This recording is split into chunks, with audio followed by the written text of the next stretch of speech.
सादा तकसीम माइटोसिस में तीसरा जो मरहला पाया जाता है, इस तीसरे मरहले को एनाफेज कहते हैं। कल ही आपको बता चुका हूँ कि एक खुलिये से दो खुलियात बनने के लिए सादा तकसीम में खुलिये को 4 मरहलों से गुजरना पड़ता है, जिसमें पहले मरहले के बारे में हमने मालूमात हासिल किए हैं। सादा तकसीम का पहला मरहला जिसे प्रोफेज कहते हैं, दूसरा मरहला पढ़े हैं हमने जिसे मेटाफेज कहा जाता है। आइए अब हम सादा तकसीम के तीसरे मरहले से मुताल्लिक मालूमात हासिल करते हैं। और सादा तकसीम का तीसरा मरहला जो है, इसे क्या कहा जाता है? एनाफेज कहा जाता है। अब एनाफेज के अंदर में खुलिये की बनावट किस तरह से पाई जाएंगी, आप शक्ल में देख रहे हैं। क्या होता है कि जैसे ही मेटाफेज से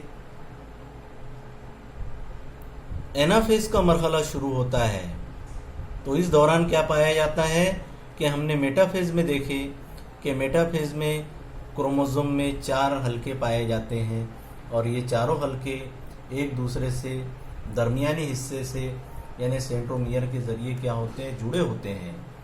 तो अब क्या होगा कि मेटाफेज से जैसा ही एनाफेज का मरहला शुरू होगा, तो यहाँ पर क्या पाया जाएगा कि इस तरह से जो साख पाई जा रही है कि क्रोमोसोम में कितने हल्के पाए जा रहे हैं? 4 हल्के। और ये 4 हल्के एक दूसरे से दरमियानी हिस्से में जुड़े हैं, काय के जरिए?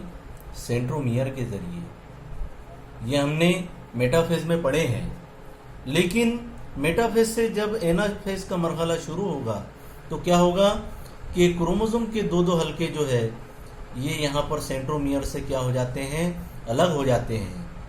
और सेंट्रोमियर से अलग होकर क्या होगा कि 2 हल्के जो है खुलिये के ऊपर की जानिब पाए जाएंगे, क्रोमोसोम में पाए जाने वाले, और 2 हल्के जो है ये एक दूसरे से अलग होने के बाद क्या हो जाता है कि खुलिये के निचले हिस्से में पाए जाएंगे, जिस तरह आप शक्ल में देख रहे हैं।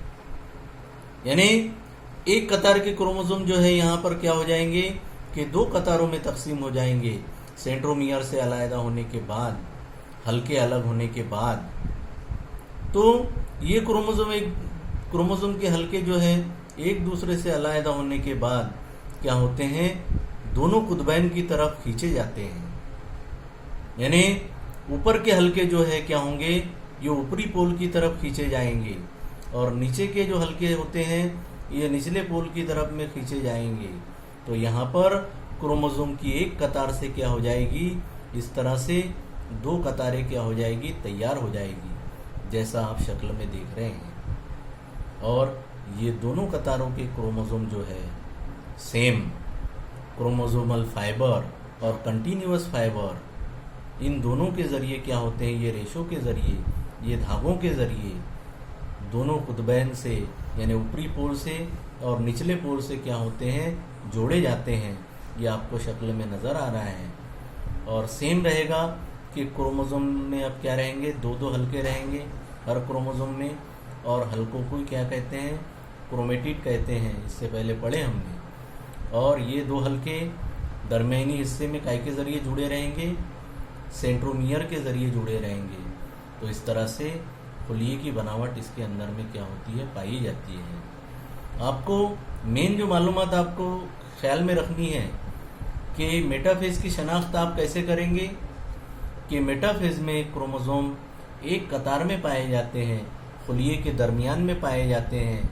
और एनाफेज की शनाख्त कैसे करेंगे आप कि एनाफेज में क्रोमोसोम जो है ये 2 कतारों में पाए जाते हैं। ऊपरी कतार के क्रोमोसोम ऊपरी पोल से जुड़े रहते हैं, और निचले कतार के क्रोमोसोम निचले पोल से जोड़े जाते हैं, काय के ज़रिए? क्रोमोसोमल फाइबर और कंटिन्यूअस फाइबर के ज़रिए। तो ये आपको ध्यान में रखनी है। आगे की मालूमात हम नेक्स्ट टाइम पढ़ेंगे। खुदा हाफिज़।